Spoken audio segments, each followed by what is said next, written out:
এটা হচ্ছে তার তেলবিহীন গাড়ি, কারণ এই গাড়িতে উঠতে তার কোনো টাকা পয়সা লাগে না। হ্যালো গাইস, আসসালামু আলাইকুম।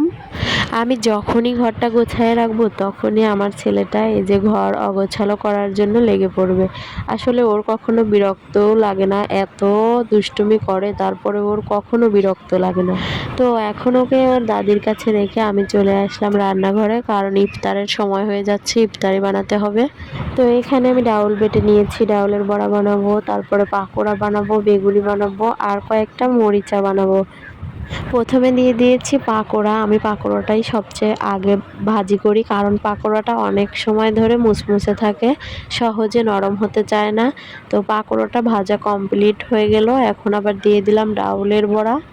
ডাউলের বড়াটা কিন্তু অনেক সময় ধরে ভাজি করে নিচ্ছি, কারণ এর ভিতরটা সহজে মুচমুচে হতে চায় না। আর এই ইফতারিগুলো ভাজতে কিন্তু প্রায় 1 ঘন্টা সময় লাগে আমার, কারণ আমি সব সময় অল্প আছে সুন্দর করে কড়া করে ভাজি করে নেই, যাতে এগুলো খেতে অনেক সুস্বাদু হয়।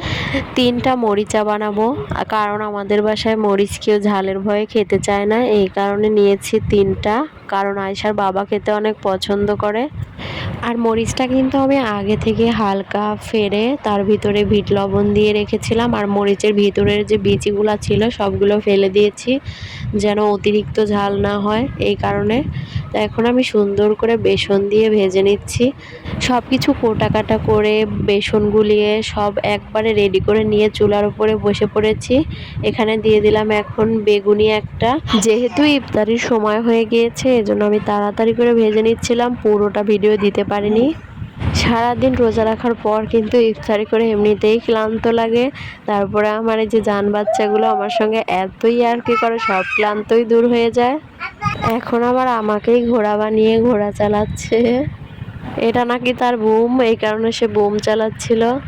তো সবাই আমার বাচ্চাটার জন্য দোয়া করবেন, আর ভালো থাকবেন, সুস্থ থাকবেন। আল্লাহ হাফেজ।